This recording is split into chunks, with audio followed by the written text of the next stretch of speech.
Inside PressBox is presented by Friedmont Mortgage. Don't make a 30-year mistake by choosing the wrong lender. Go to Friedmont.com now for all of your mortgage needs.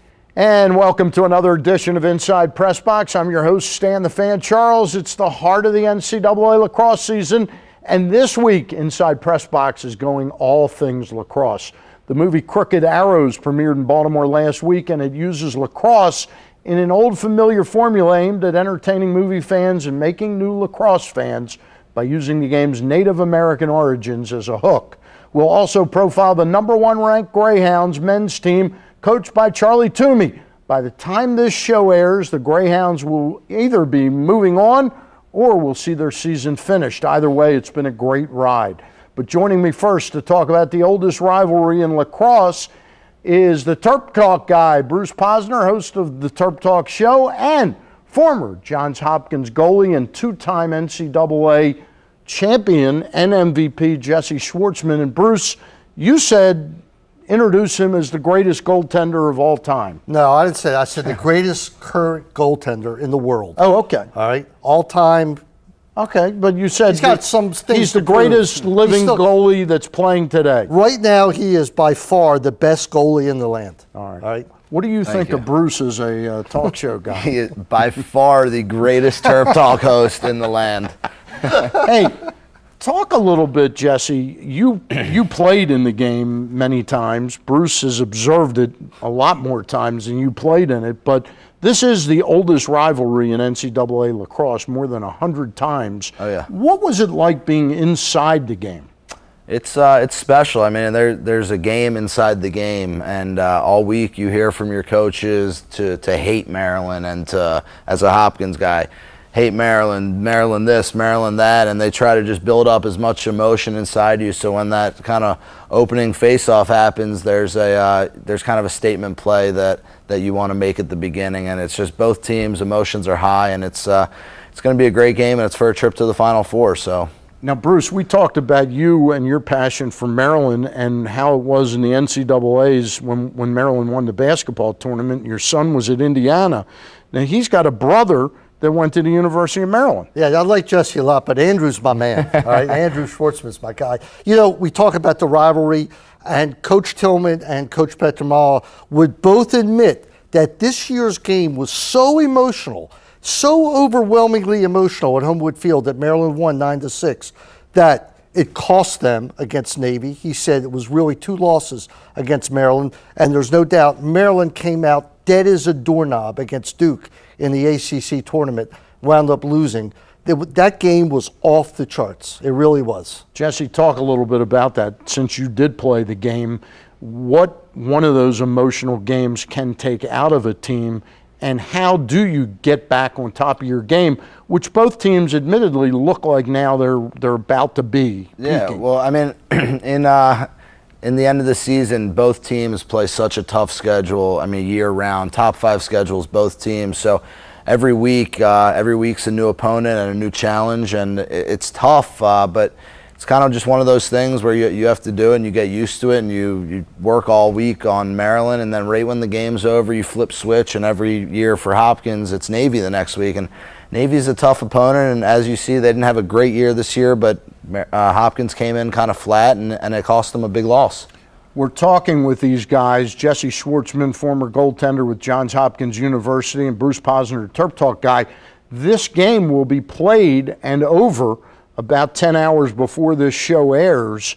We'll get our sort of reverse predictions in a couple minutes, but talk to me a little bit about the intensity again in a game of this magnitude, because it's a rivalry, Bruce, but it's the NCAA tournament. This is, I think, almost as big or bigger than a rivalry, and this is always the toughest game, and Jesse, I think, will agree to that.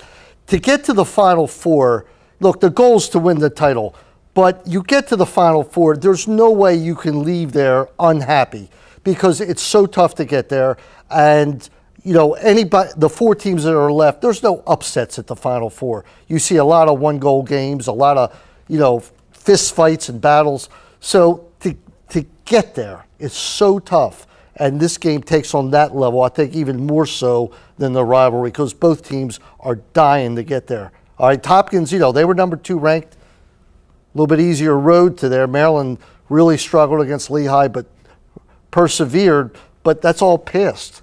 And nobody remembers quarterfinal losers, right? Exactly. Let's get predictions on the other games that will take place on Sunday and the other game that takes place.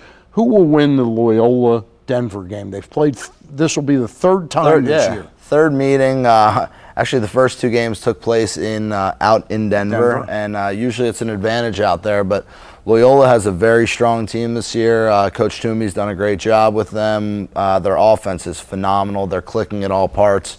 I'm looking for a close game, though, and I really think that the Denver Pioneers have been waiting all year for the NCAA tournament. They kind of snuck in with a late win against Duke, and I think their leadership and their seniors will really step up. And I'm looking for an upset for Denver to win. All right.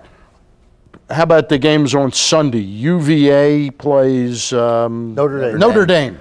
I think UVA knows what it takes to win. They won it all last year. They return a big core of those guys with Steele, Stanwyck, Bachlet, Briggs, and I'm looking for Virginia to win. I don't want to say easily because Notre Dame always plays tough. They're going to hold the ball for the whole game, or at least try to, but I'm going to say Virginia by at least 3. And I'm getting one more prediction out of you. Does Duke win easiest of all this weekend over Colgate? Most people think that. I think they're going to win. I don't think it's going to be easy. Colgate, Colgate beat Maryland. Colgate's beat a lot of teams this year.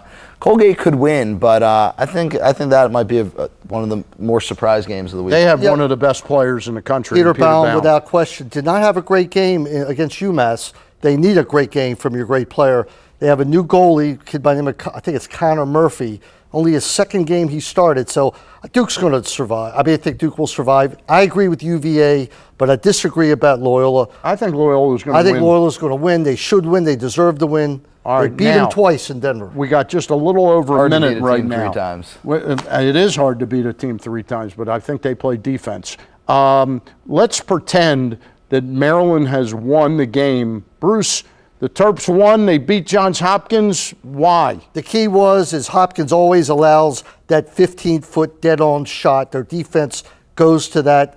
The problem is today, Mike Chanichuk, with his rifle shot, fired at a goal with less than a minute to go to move Maryland to victory. Instead, you're going to make me look bad if it doesn't happen. Jesse, we got just a little bit of time. Tell us what's really the real reason that Hopkins won the game. Did it have anything to do at all with revenge from the previous game? I think it had a lot to do with revenge. Coach Petramala is not a big fan of Maryland. Either are the guys that play at Hopkins, so I know they're going to be pretty fired up for that. But I think it's going to be possessions. I think Mike Poppleton's been excellent at the face-off X all year, and I think he'll be dominant again on Saturday, and I think that's the key. More possessions, more shots, more goals. All right, Bruce, you got to listen to him. The Terp Talk show every Thursday on ESPN Radio and Saturday morning, Sports Maven at 9 o'clock on ESPN Radio. We thank you for coming. This guy, the best living goaltender playing today, plays Saturday night in Denver for the Denver Outlaws. Jesse, thanks for coming in. Thank you. Bruce, thank you very much for coming in. Stay tuned. When we get back, I'll talk with Crooked Arrows producers Mitchell Peck and Todd Harris, so don't go away. Go to PressBoxOnline.com and register a youth team in your community for a chance to be highlighted as the PressBox Youth Team of the Month. Sponsored by Sports Authority. Go to PressBoxOnline.com for all the details.